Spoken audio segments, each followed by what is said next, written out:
Welcome back to today's episode of Unapologetic Living. I am thrilled to have Veronica Moya with me today. Welcome, Veronica.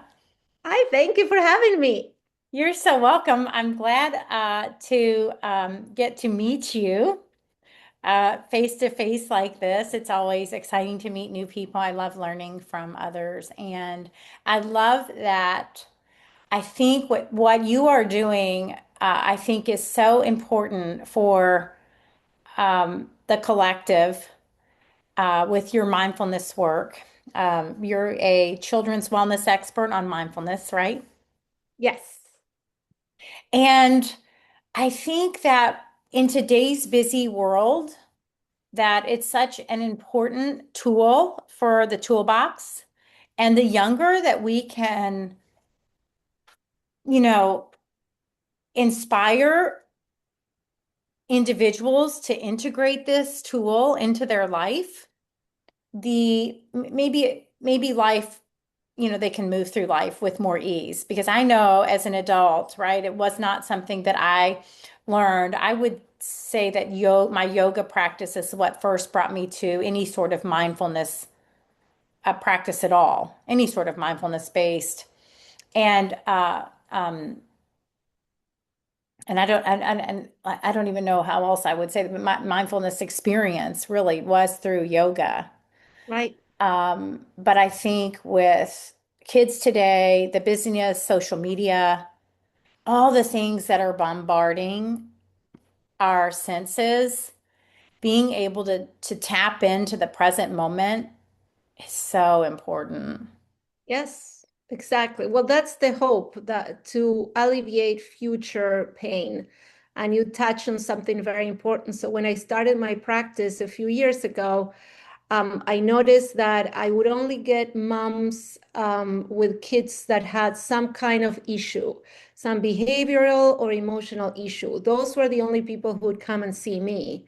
And so today I am working very diligently in explaining and informing parents that this is not an activity that is a fix for anything. This is not for kids with attention deficit disorder or people in the spectrum, even though, of course, it helps, of course, it's good for them as well, but it's imperative for everybody.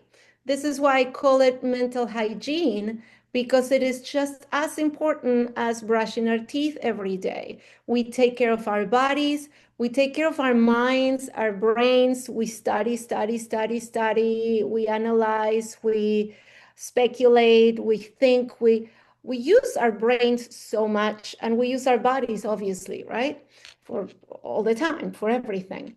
And then we forget about the mind, about the spirit, about who we are, like our essence. That is completely overlooked. And then it gets all confused. Sometimes it gets confused with other things, with religion gets mixed in there, which has nothing to do with this.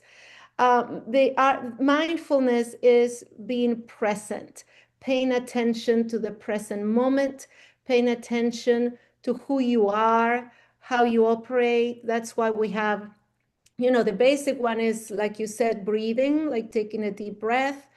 And that's so miraculous, right? Like just paying attention to how amazing your body is, because we are designed to self-regulate. We are designed to feel better, to do well, to self-heal.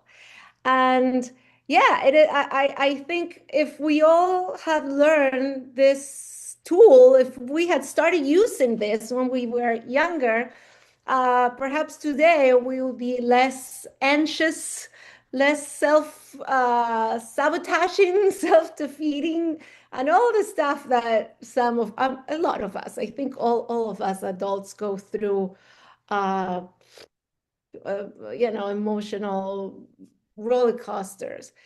Yeah, that's why I like it's like, imagine if you never brush your teeth. And then one day you turn 15, 17, and chances are your teeth are not going to be doing very well. You're going to have to repair. You're going to, right? So this is the same. You ignore the mind, you ignore the soul, And then one day you turn into adolescence, and we know what happens when you know, going through puberty and then adulthood. So much pressure, so much peer pressure, um, that if you don't have a strong sense of self and strong self-love, it can be a very challenging time for a person, anybody, right?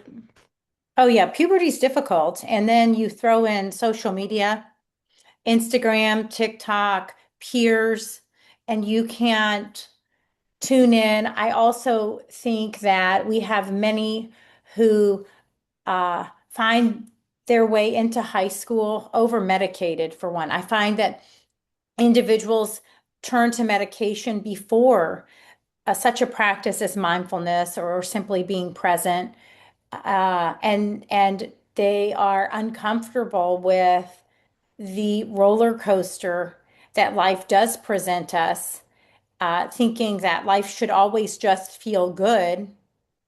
And when it doesn't, right, they reach for the antidepressant or the anti-anxiety medication when exercise has been proven to be more effective Of at course. reducing symptoms of depression and likely anxiety. But when we can just sit with what is and notice those sensations in our body, something you said before we started recording was that, we're told no basically in a lot, and we're kind of told to quit listening to our bodies and the sensations we're feeling. Oh, you nail it. That's exactly right.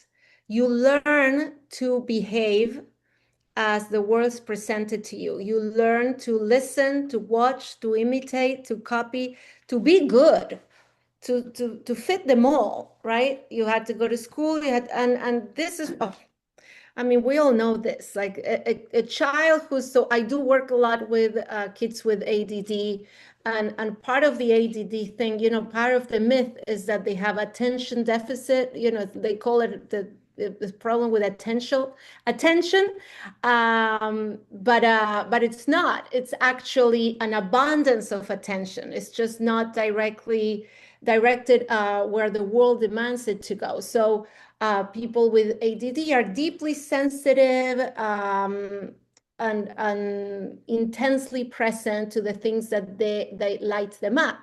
The problem is sometimes, the curriculum is not something that would light them up, and then now they have a whole other set of issues because now they are labeled as you're not doing well, you have problems in school, you have problems learning, and that, so then we get with the therapy. Then they have pills for that, right? Oh Yes, yeah, they they give do. Yeah. medication. Right, when in actuality they should be addressing something completely different, which is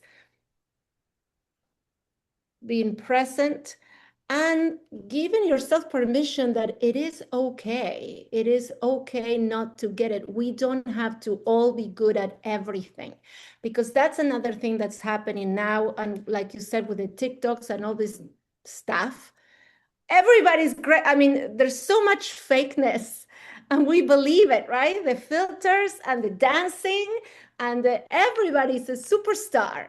So imagine you're an average person, which most of us are, and if you're a young person, the pressure is extraordinary. It's even bigger, and it has worse effects. It's already, I think we can say it affects us all. If it affects adults, because I see it, I can't help it. Like sometimes and I don't go very often, but every now and then, if I'm on Facebook, and I just I it doesn't make me feel good. I just get typically my reaction is I roll my eyes, and I'm like, "Ugh," sometimes it makes me tired. I see people my age or older acting like I don't know. Everybody thinks they're the Kardashians today. They acting like teenagers. Like, really, do you need that attention that much? Like, why? Who cares? Why are Hmm. you posting like this? But anyway, so if I feel that way and I'm a grown up, an old woman, imagine a 15-year-old. Um, yes, the pressures of today are beyond overwhelming. And my opinion and my experience is that the only way through this is by going within and falling in love with who you truly are. There's no other way. And sadly, someone from, your mother, your father, your whoever, people outside of you can tell you that you're wonderful and you're doing great, but it won't matter if you don't feel it, if you don't believe it. I mean, think about what's his name? Robin Williams. I always Hmm. think about him, how he was such a beloved, right, person. He was so amazing, famous, rich, successful, loved by all. And evidently, he didn't feel that great inside. It didn't matter. Everybody loved him, but he didn't love himself. Hmm. And yeah, that's in a nutshell, that's what I'm trying to avoid. I mean, that was an extreme case, obviously, without getting to that. Not everybody is killing themselves, but in other ways, we we could develop a tendency of doing less for ourselves, of self-sabotaging, not living up to our potential because of self-imposed hardship that don't need to be there. Do you feel, have you had a mindfulness practice in your life for a long time? Like when can you remember welcoming in mindfulness as a regular part of your daily life? Yeah, so I was lucky. So my aha moment was I was 7 years old, and I always been very connected, very self-aware, and I had a big inner life, and I've been meditating. So there's many ways of meditating. Daydreaming is meditation, and walking. So I've I've always been very connected and always been doing this. And I have that in my case, I have that to thank for many things in my life. Even so, um, it could have been better. I didn't know what I was doing. I was just following. I'm very grateful that I just for some reason, I always follow my inner compass. And that has helped me immensely in life, with my professional life, my personal life, my love life. I'm very happy that I always listen to myself and instead of doing what I was expected of me or, you know, um, yeah, Well, and the inner compass and the mindfulness, what I heard was you didn't necessarily, did you say you weren't sure that you were always great at it? But the way I see it, it is a practice. I've heard so many times from adults, I can't do it. I don't know how. Uh, um, Meditation doesn't work for me. right, And I think what I have learned is that my thoughts don't just go away either. right, I have to become aware of like, okay, that's just a thought. And part of it's just becoming aware, okay, that's a thought. I don't have to attach myself to that thought. right. But And where am I gonna let this thought like run me around to? Because it could take me all over, right, which would exacerbate my anxiety, right? And so you have to practice it and it becomes easier, but it doesn't mean the thoughts are going to go away 100%. No, that's right. Do you do any sports? Do you Well, get, I hike and walk but uh, and lift some weights and Pilates, but otherwise, no. and Pickleball, yoga? I You like do yoga? yoga, yes, yoga, and nothing. It's all leisure. I don't go out there like I used to run, but that's 24 years ago already. No, but that's great. Walking is very healing. There's a walking meditation. So there's, like I was saying before, there's a lot of quote unquote meditations that we don't acknowledge them as meditation or acknowledge them as healing. But well, yoga, of course. So I'm not a yoga person. I Yeah. cannot do yoga, but I do meditate. And you're right. Like I didn't do it right when I was little. I know I had a big inner knowing an inner life. But I do feel that if this had been taught to me like they taught me anything else, the ABC or what is it called? The Pledge of Allegiance. Oh Is that yeah. what? Yeah. Yeah, how you say that in the more everyday. Yeah. So if we did like 5 minutes, 3 minutes before we start school, just breathing in, checking in, saying something positive.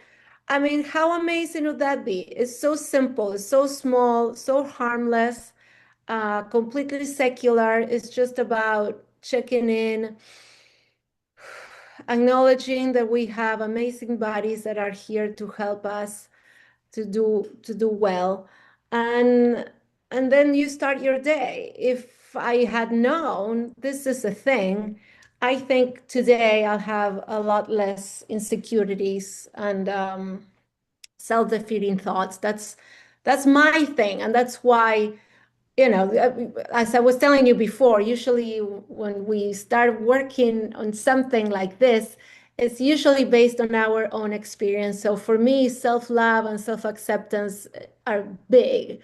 I think, I love to see, I love to read biographies and watch, movies that are real life Hmm. stories. And it's always so inspirational to me. And I see it's always a mindset, Elizabeth. It's always these people that make it. It's always so inspirational. And you see how it's just they believe in themselves. To me, like Arnold Schwarzenegger is an amazing example of that. The guy has an accent worse than mine, still does. He has a lot not going for him. And he just came to America. He decided he was going to do this. He did it. Was going to do that. He did it. He married Kennedy, I think.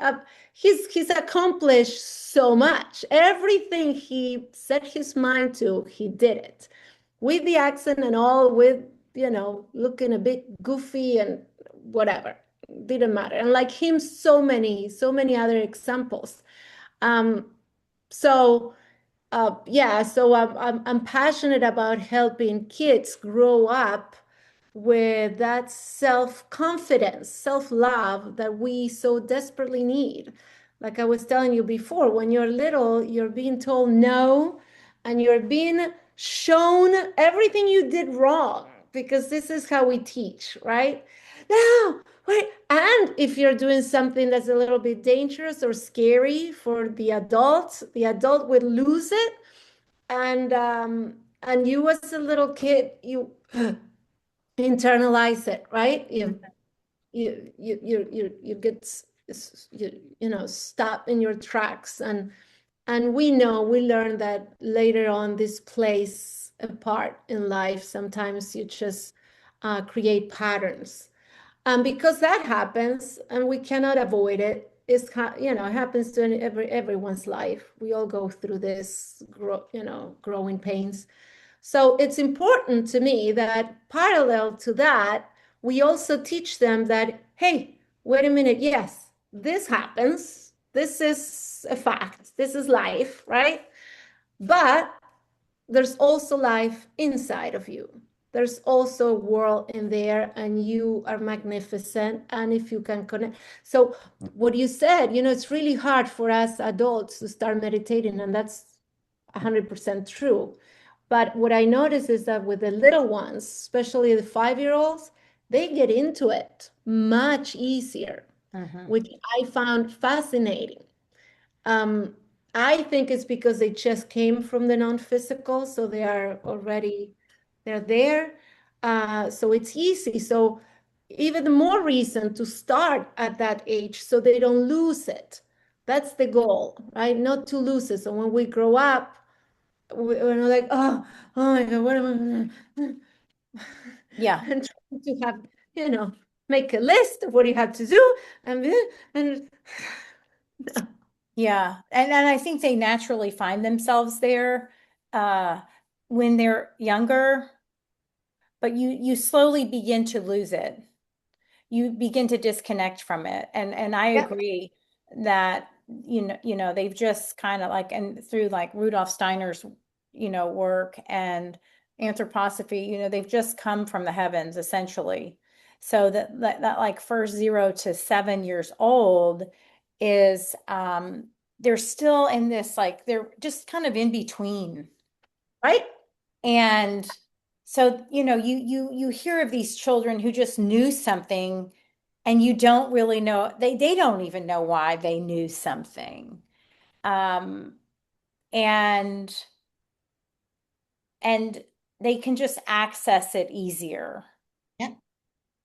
Like siblings who knew another sibling was on its way, mom was pregnant. Like you hear these types of stories, or I'm trying to think, because I read a lot about I personally believe in reincarnation. And so, um, we wouldn't want to bog down this little mind through this Rudolf Steiner lens and Waldorf education. You don't really bring in academics until after 7, because right now they've just come from the heavens. They're super intuitive. You also wouldn't, uh,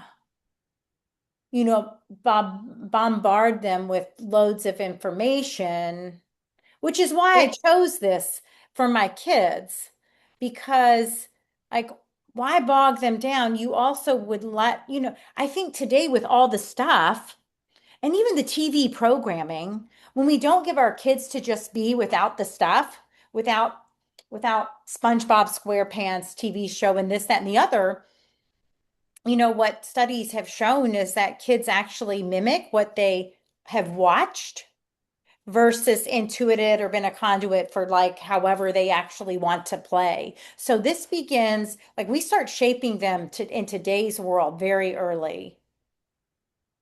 Too early Too and early. yes. Yes. And yes. It's funny you said that. Oh my God, I feel the same way. I was invited to teach at a Montessori school one time. It was 3-year-olds, 2 and 3-year-olds. And I was so horrified. And when one day I didn't go back, I was very annoyed. So of course it's a private school. Parents pay money for the kids to go there. So it was really annoying to see how the director of the school, it was obvious that the need was to show off and to justify the investment.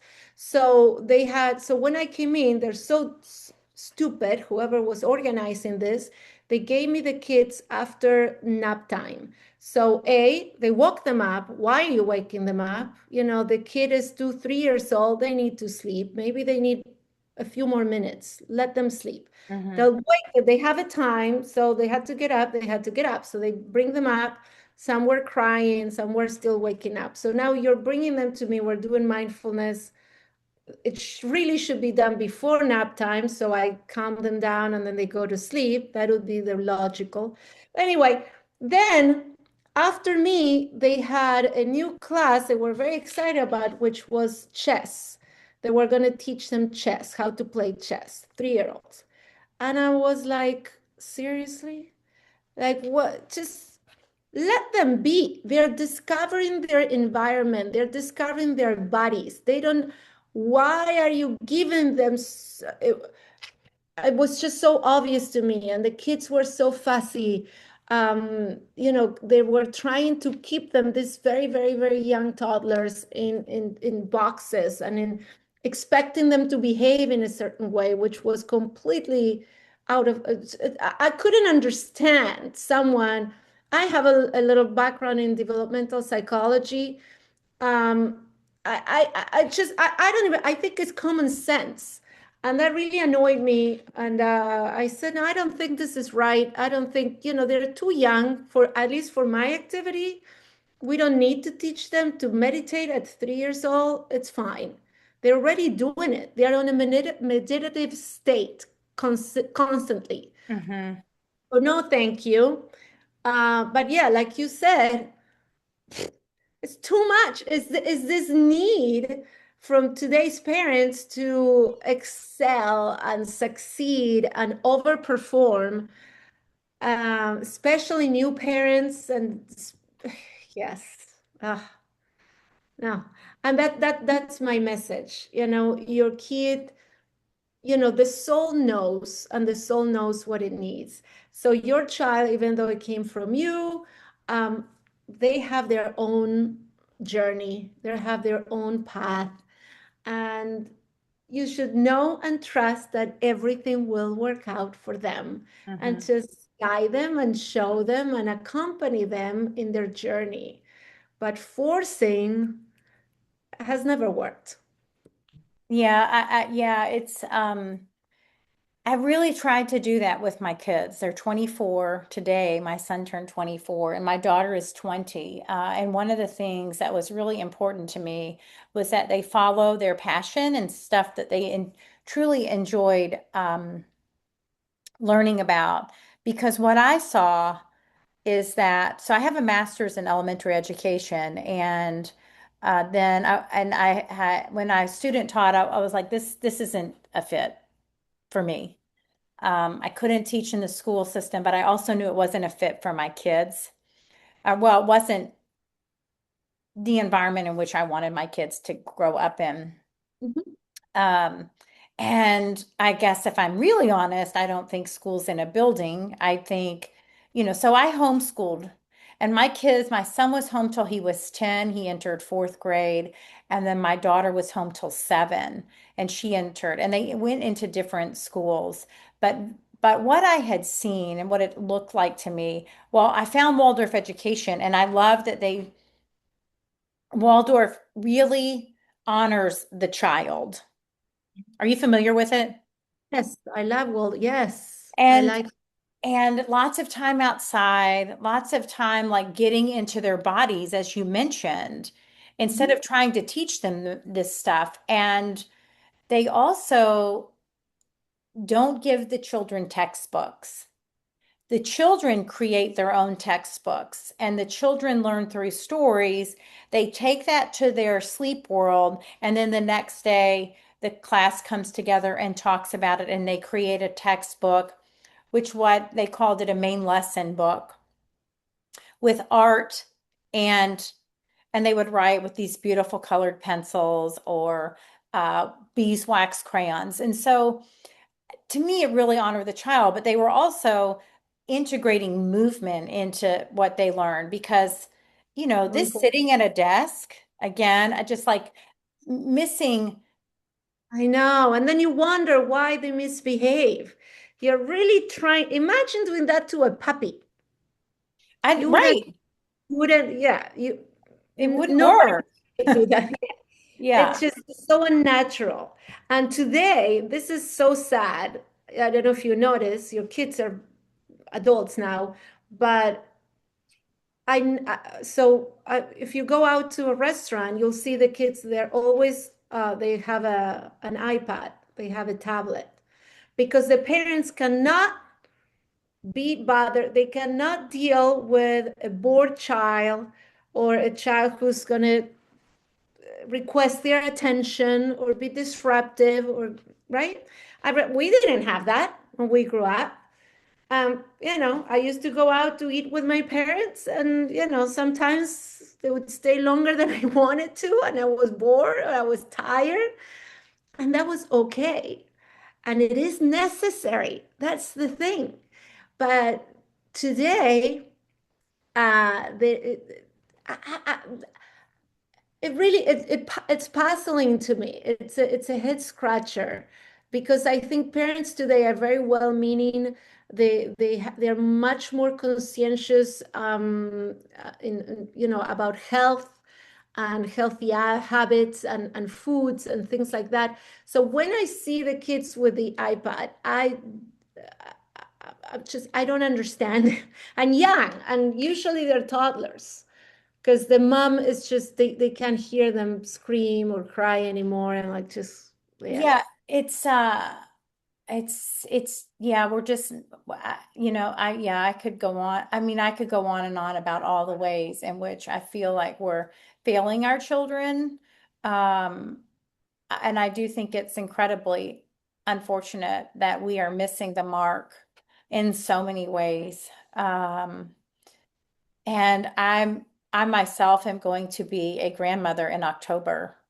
Congratulations! Oh, that is very exciting. It is exciting, but I gotta like sit back here, girlfriend, and I know what the way I would do it, right? But they're not, it's like, That's tough. That's tough. I know. I know. and so I just hope that like you use the word common sense. Like sometimes I'm like just like, where has our common sense gone?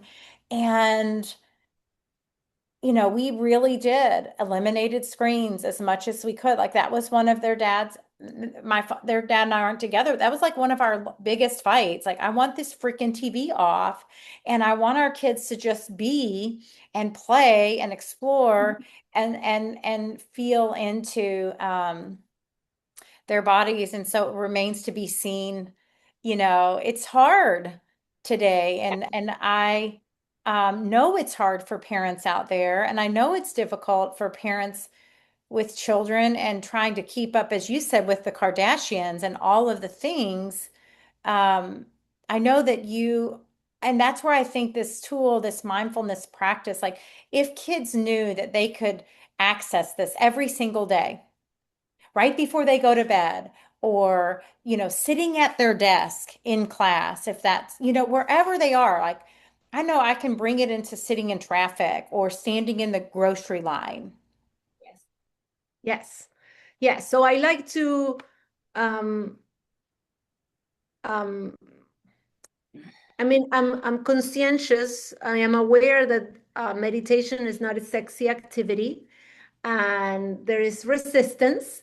So I like to always make it attractive as much as possible.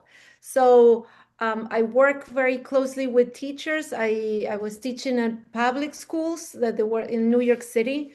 And I was teaching at this school. They were very nice and very generous with me. And I was there every week and working in the classrooms. And that was really great. It taught me a lot. I learned a lot. And then I speak with them and I see what they need. And one of the things they said is a couple of things. So I created different playlists and different exercises for different situations. So the one thing they requested was it was something about letting go. So the kids, this was a group of kids that were like about 9, 10 years old. And if they didn't do well at a test, and usually well was like they got a B minus instead of an A plus. But they would stay with that. They would have this negative feeling, negative emotion of frustration and regret and self-loathing, and they couldn't let it go. Mm. So we did a lot of exercises for that, focus on that. And then also I did a lot of quick short meditations for test taking. So the teachers starting to play these tapes, do like it's like a guided meditation. It's very Mhm. short. So the kids would sit before they stop because they have to be tested. Oh, that's another thing with the Mm. public schools. These poor ladies, they have to show their test scores. They have to show that they're doing well. Yeah. Uh, so everybody's under pressure. So the teachers were under big pressure of performing and doing well, and the kids doing well, and the kids were so it's just it's a bag of stress. Like how do you want to succeed and soar and expand when you are in tension? So what we did is we learned to do the opposite and to make light of it a little bit. So we start with a grounding exercise and taking a deep breath and do a visualization the way the athletes do. You know how there's the athlete psychology, and Hmm. it's exactly the same. I mean, you can use this for anything, right? You don't have to be a professional athlete to use these techniques. So I use these techniques with the kids just to show them the correlance. How do you say? Um, Correlation. yeah, the correlation from you do this and now you did better. So Mhm. you breathe and you center yourself, you ground yourself before the test, and then you take your test from a more grounded, peaceful place. I'm sorry. And now you did better. Oh, wow. Look at that. So now you know next time you have a tool. This is something that you can access and you can do anytime you're feeling down or scared or stress. Yeah, it's about information, it's about presenting the activity. And like I said before, the soul knows. So all you have to do as a teacher or a parent is just let them know that they can do this. This exists.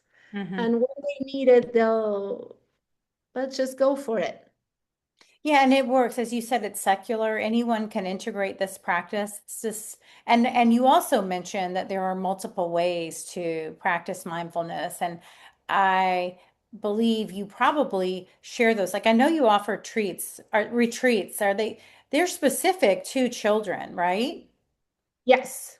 Are Well, they I do. day or are they No, no, night? so I no, I do stuff for adults as well. I do teacher training, Mm, uh, workshops, and with retreats, I haven't done anything. I have done teens camp. You know, hmm. in the summer I do camps. So no children so far. Okay. Um, for the children, we do like once or twice a week. Hmm. That. And then I go to the schools. But I work with teens and teens camps, and that has been very rewarding, very successful. It's nice to see them. So with the teens, you have to speak a little more. You explain why we do this, what the benefits are, and I like to wave in a little intuition development because I do believe we are all, of course, intuitive. We're not less than the animals. The Hmm. animals know intuitively where to go, what to Hmm. do. So do we. It's just that we quiet it down, we suppress it because we let the intellect take over.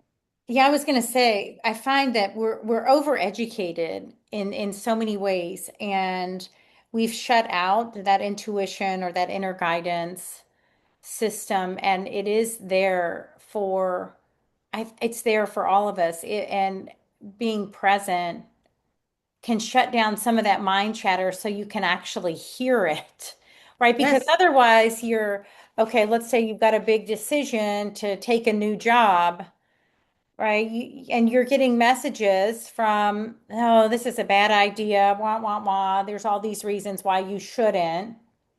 But then the other one's like, just do it, and sometimes you have to just do it in order to reap the real reward. And you have to, but, to me, intuition, and I heard this at a yoga retreat once, and fear on the same are opposite sides of the same coin. It's like, was my intuition saying don't take it because I've got all these reasons why? Or is this my intellect? Right? Because you get into this right. over I know. analytical brain. I know that's my issue. I know. That's the point I'm trying to make. Yes. Because intuition is here to help us, to save us, to protect us. And we have completely, I mean, I fancy myself an intuitive person, but I can see how many times I just favor the intellect, the common sense. In New York, this would happen a lot. I moved now, I'm in Florida, but lived 25 years in New York City, and you take the subway, you take public transportation. And the easiest way to test this, the intuition thing, is, we have two subway lines. We have one that is express, which will skip 3 or 4 stops, and the other one is a local. So, of course, if you want to get somewhere faster, the logic says you take the express train, duh. So I'll be in the platform and both trains come in, and instinctively I'm going to the local train.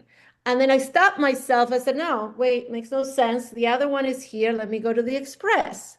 Now you can guess what happened next, right? So I'm sitting there in the express train, and of course, the local train leaves first, and the express train goes and it sits there for 5 or 10 minutes, meaning I would have been there already had I just followed my, and that's why I'm saying there's a lot of different meditation, because when I'm in that space, I was waiting for the train, and you're kind of absent-minded and you're just not really thinking. So my body naturally just moved towards the local train. I wasn't thinking. And so I stopped myself. Oh, what are you doing, Veronica? Go to the express, right? The intellect comes in, the intelligence, the common sense. Let's go there. And yeah, I mean, well, I didn't listen to my body. I didn't. Okay.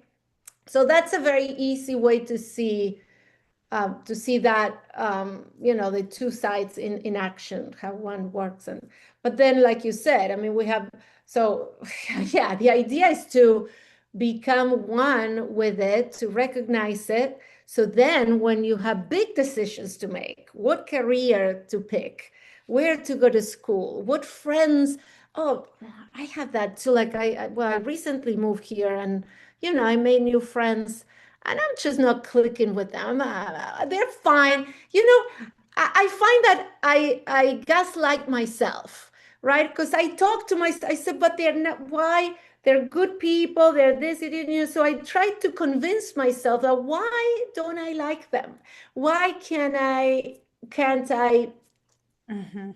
First, I just we don't. It's not, they're not my people. And it's fine. And I should just, all right. But instead, it is the human nature to try to make it work. Because, like you said, intellectually, I'm trying to be reasonable. Well, geographically, they're here, they do this. We have this in common, this in common. What are you doing? Yeah. We know better. So, but we do this all the time. And that's why I always like to, remind myself the animals would never do this. The animals don't speculate about Yeah. where, yeah. Yeah, they don't, and they just move intuitively. And again, I think it's just one of those gifts that we have that is silently shut down for a multitude of reasons. And sometimes it is because parents and teachers and communities are telling us, like, I mean, and I've said this in a past podcast, like, even when you think about a little child going to school who raises their hand, I need to go to the potty.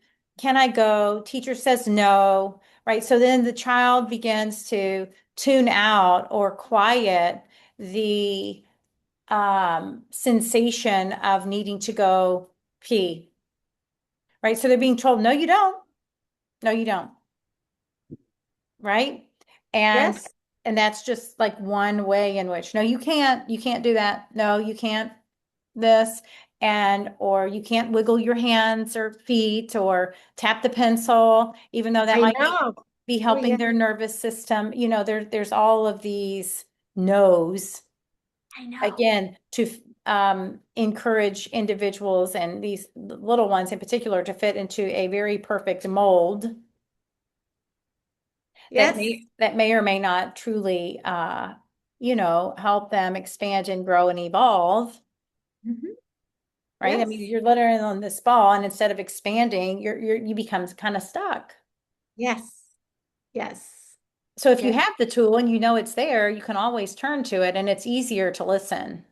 At least, yeah, at least you know you can tune out and go within, and yeah, your inner guidance will never betray you. The inner compass, it's just perfect. It's just Mhm. the ability to breathe, the ability to send blood to the organs, everything. You know, our bodies are very wise, they're very intelligent, they're working for us. So it's about using it. Use what you have.